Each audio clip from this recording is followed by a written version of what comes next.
Good evening.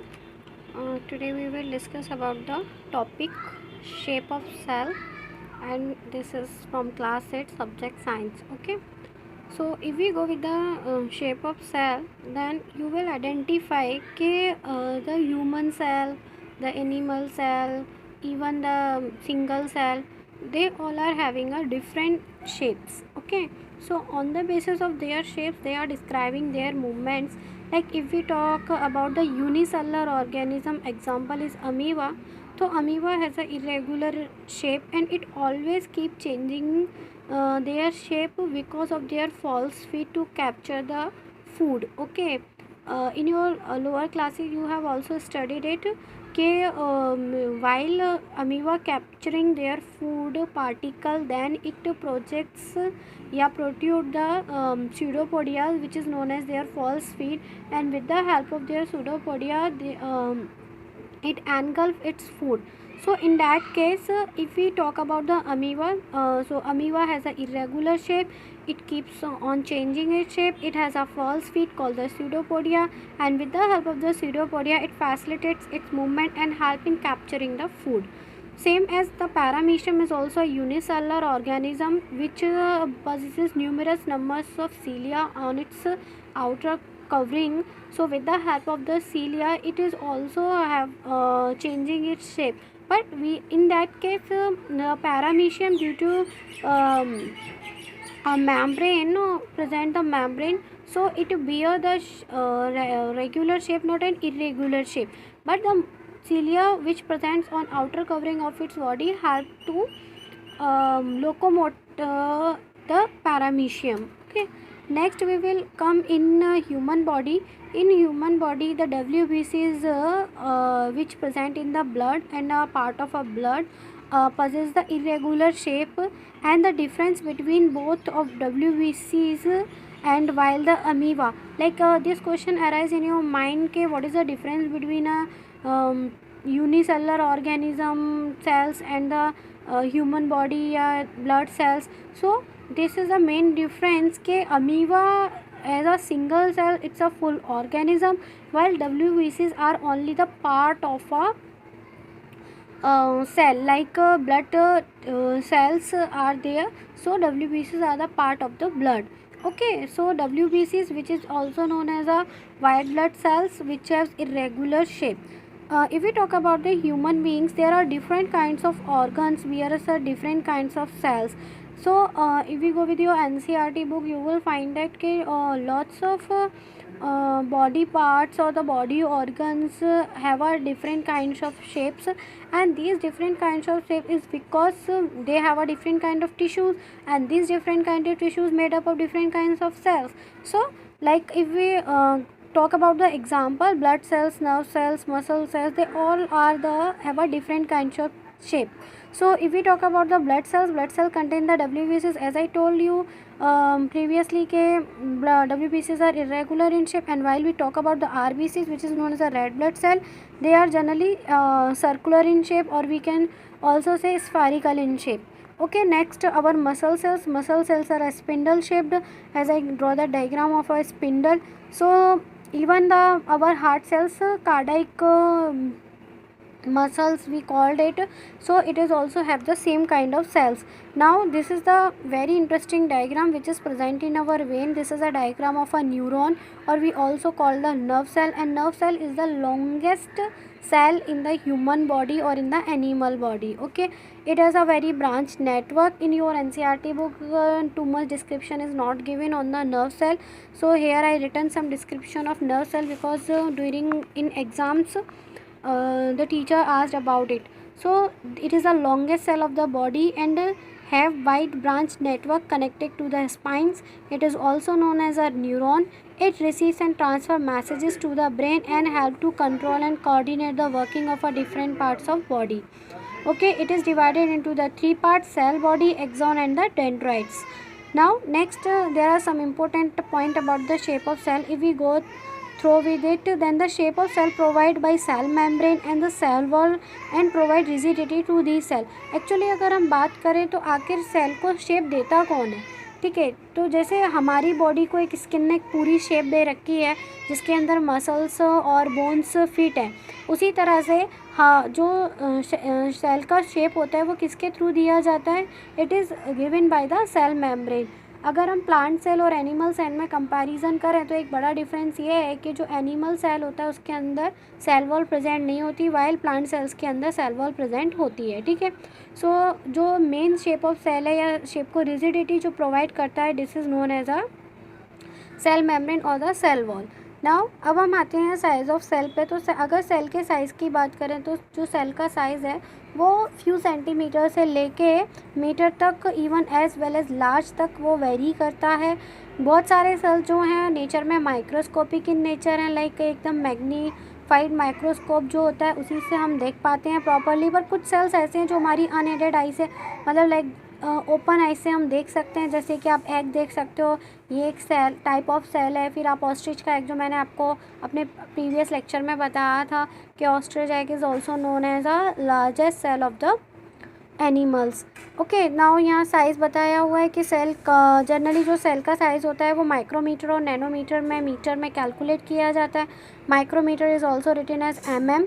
सो अगर bacteria की बात करें, जो स्मॉलेस्ट लिविंग सेल है वो 0.1 to 0.5 माइक्रोमीटर का होता है। और अगर हम ऑस्ट्रिच के एग की बात करें तो it is 170 micrometre into 130 micrometre. Okay, so this is all about the shape and the size of the cell. यहाँ मैंने डायग्राम ड्रॉ किया हुआ है एग का। सो अगर हम एग को देखें तो एग का जो आउटर कवरिंग होता है उसको हम शेल बोलते हैं। The inner covering is known as the albumen and the inside part which is yellow part. अगर आप एग खाते हो तो आपको पता होगा कि उसमें एक येलो पार्ट होता है जिसे हम यॉल्क बोलते हैं। ओके, जो सेल का साइज़ होता है उसका कोई भी रिलेशन नहीं होता बॉडी के साइज से। लाइक कोई मोटा है कोई पतला है तो इट डजेंट मीन कि मतलब उसके सेल्स अलग हैं इसलिए वो मोटा है, या हमारे सेल्स अलग हैं तो हम पतले हैं, ऐसा इससे कोई कोरिलेट नहीं करता है। ठीक है, क्यों नहीं करता है? क्योंकि जो सेल का मेन फंक्शन होता है वो फंक्शन होता है कि बॉडी को एनर्जी प्रोवाइड करना। लाइक अगर हमारी बॉडी रिस्पायर करती है, ऑक्सीजन फूड के साथ कंबाइन होती है तो वो ब्लड के थ्रू हर एक सेल के पास जाती है जिससे सेल रीजनरेट रिप्रोड्यूस होती है। ठीक है, तो इसमें कहीं भी ये रोल नहीं आता कि अगर हम एलिफेंट का और एक रैट का एग्जांपल ले लें तो कि एलिफेंट बहुत फैटी होता है या बहुत बड़ा होता है इसलिए उसका सेल थोड़ा बड़ा होना चाहिए, या फिर रैट बहुत छोटा होता है, जबकि दोनों में ही एनर्जी की रिक्वायरमेंट है। अगर एलिफेंट को एनर्जी मिलेगी तो वो मर जाएगा और रैट को नहीं मिलेगी तो वो मर जाएगा। सो जो सेल का मेन फंक्शन होता है, the function is to provide the energy. ठीक है, तो यहाँ पर जो बॉडी का साइज़ है वो कोई भी कोरिलेशन प्रोड्यूस नहीं करता है। ठीक है, so here the example I also given here. Nerve cell of, अगर नर्व सेल की बात करें तो एलिफेंट के लिए भी वो मैसेज पहुंचाने का काम करती है और रैट के लिए भी वो मैसेज पहुंचाने का काम करती है to the brain.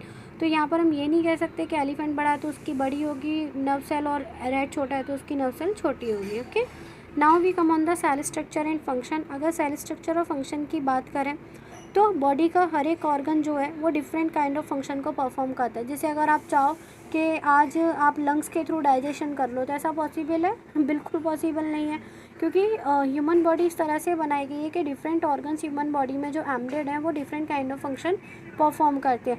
Like brain की बात करें तो वो थिंकिंग का और मेमोरी का फंक्शन परफॉर्म करता है। लंग्स की बात करें तो रेस्पिरेशन करता है।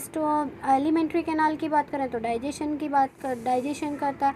किडनीज़ की बात करें तो एक्सक्रीटरी यूनिट्स बोली जाती हैं, वो तो एक्सक्रीशन में हेल्प करती हैं। ठीक है, तो हर एक ऑर्गन का अपना एक मेन फंक्शन है। ठीक है, इसी तरह से अगर हम प्लांट्स पे चले जाए तो प्लांट्स में भी अपने अलग फंक्शंस हैं। वहाँ पर वेस्कुलर टिश्यूज़ होती हैं दो, जाइलम एंड फ्लोएम, आपने सुना भी होगा। तो जाइलम का वर्क होता है वाटर ट्रांसपोर्ट करना, फ्लोएम का वर्क होता है फूड ट्रांसपोर्ट करना। तो यहाँ पर उन दोनों का फंक्शन भी अलग हो गया। सो अब क्योंकि इन दोनों ये टिश्यूज़ बोले जाते हैं हमारी बॉडी में, और टिश्यूज़ बोले जाते हैं प्लांट में, और ऑर्गन्स बोले जाते हैं हमारी बॉडी के अंदर। तो जैसे एक चार्ट अपन ने पहले रीड किया था कि जो ऑर्गन है वो टिश्यू से बना, टिश्यू सेल से बनी है। तो हर एक सेल एक डिफरेंट फंक्शन परफॉर्म करती है और उसी डिफरेंट सेल से एक डिफरेंट टिश्यू बनती है और उसी डिफरेंट टिश्यू से डिफरेंट ऑर्गन बनता है जो एक स्पेसिफिक फंक्शन को ही परफॉर्म कर पाता है।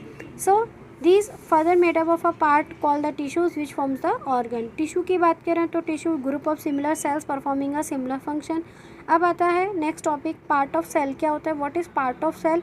अगर हम सेल पार्ट की बात करें तो आपके लोअर क्लासेस में like in your 8th class 3 things ही बताई हैं। वैसे तो सेल में काफ़ी सारी पार्ट्स होते हैं, this you will go in read in your 9th class. So here parts of cell is cell membrane also called as plasma membrane, ठीक है। साइटोप्लाज्म होता है, साइटोप्लाज्म एक फ्लूइड होता है जो सेल को नॉरिशमेंट प्रोवाइड करता है। फिर न्यूक्लियस होता है जो सेल को डिवाइडेशन में हेल्प करता है, ओके। सो अगर हम सेल मेम्ब्रेन की बात करें, सेल मेम्ब्रेन को प्लाज्मा मेम्ब्रेन भी बोलते हैं, और सेल मेम्ब्रेन के अंदर ही न्यूक्लियस और साइटोप्लाज्म एनक्लोज्ड होते हैं। आप ऐसा बोल सकते हो कि वो वियर अप करता है सेल मेम्ब्रेन, ठीक है। अगर सेल मेम्ब्रेन की बात करें तो सेल मेम्ब्रेन जो होती है, यहाँ मैंने शॉर्ट में नोट्स लिखे हुए हैं already. Cell membrane porous in nature होती है। इसको हम सेमी परमेबल मेम्ब्रेन भी बोलते हैं, क्योंकि सेमी का मतलब होता है हाफ, मतलब जितना ज़रूरी है उतना अंदर जाएगा और उतना ही बाहर आएगा। जो यूज़फुल है या यूटिलाइजेबल है वो सेल के अंदर ही रहेगा, या बाहर से भी अंदर उतना ही जाएगा जितना सेल को नीड अप है। So allow the movement of only those particle which are useful for the cell, hence called the semi permeable in nature. Direction जो होता है मूवमेंट्स पार्टिकल्स का, वो मैंने बाई डायरेक्शनल बताया है, क्योंकि जैसा मैंने अभी बोला कि अंदर से बाहर भी आएगा और बाहर से अंदर भी जाएगा, तो this kind of movement is known as a bi directional movement.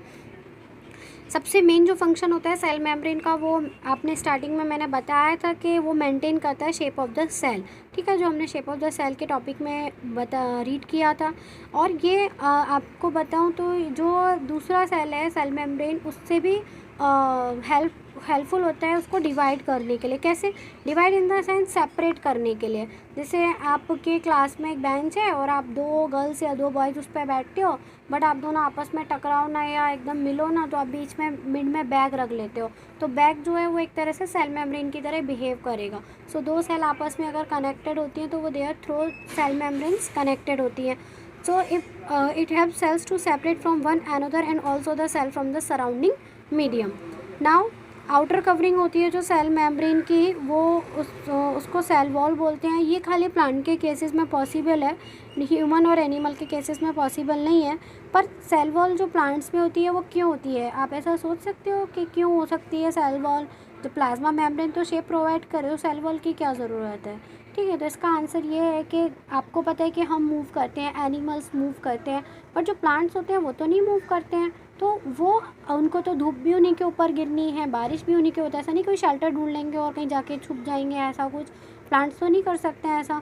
इस वजह से एक गिफ्टेड, गॉड गिफ्टेड उनको सेल वॉल मिली होती है। तो चाहे कितना भी हीट हो या कितनी भी ह्यूमिडिटी हो या फिर बारिश हो या बहुत स्नो हो या कोई भी बाहर का आउटसाइड प्रेशर हो, वो उनको फील नहीं होता है, जिसकी वजह से उनके सेल्स डैमेज नहीं होते हैं। सो यहाँ पर मैंने बताया हुआ है कि outer covering of a cell membrane also consists of cell wall, which is a very thick outer layer and helps in the protection of plant against a variation in temperature, high wind speed, atmospheric moisture and etc. So the cell wall are present on it due to the no movement of plant, and you will observe the cell wall in Transdensia, Eludia, Rio. हाँ, आपके school में हो सकता है practical कराएं और वो practical होगा ऑनियन पील के ऊपर, मे भी कराएं और मे नॉट भी, ठीक है, दोनों ही केसेस हो सकते हैं। आपको इस प्रैक्टिकल में क्या करवाएंगे कि आपको ऑनियन मंगाया जाएगा किसी एक स्टूडेंट से या 2 स्टूडेंट से, उसको मैम एक बीकर में थोड़ा पानी लेके उसको भिगा के रख देगी, ठीक है। आफ्टर सम डेज, मतलब लाइक 2 या 3 डेज़ बाद आपको वापस लेबोरेटरी में कॉल किया जाएगा बायोलॉजी की, उसमें मैम आपको दिखाएगी कि उसमें से कुछ रूट्स निकले हुए हैं, ठीक है। अब क्या मैम क्या करेगी, वो रूट्स या जो भी है उसको एक ब्लेड के हेल्प से उसका एक बहुत छोटा सा ट्रांसेक्शन पार्ट ले लेगी और वो ट्रांसेक्शन पार्ट को वो स्लाइड पे ट्रांसफ़र करेगी। काफ़ी सारी स्टेनिंग्स होती हैं, वो सब टीचर्स को पता होता है, वो स्टेनिंग करेंगे एंड आफ्टर दिस स्टेनिंग वो ऑब्ज़र्व करेंगे कि 3 थिंग्स जो हैं वो मेन दिखाई देती हैं नॉर्मल स्कूल के जो कंपाउंड माइक्रोस्कोप होते हैं उसमें, और वो इस तरह का स्ट्रक्चर दिखाई देता है जो मैंने डार्क आउटलाइन बनाई हुई है। This is known as a cell wall. The small dot present in the middle of the compartment, this is known as a nucleus, and जो स्मॉल स्मॉल डॉट्स हैं काफ़ी सारे मैंने बनाए हुए हैं, this is known as a cytoplasm. तो आप सेल वॉल को ईजीली आइडेंटिफाई कर सकते हो ऑनियन पील के अंदर।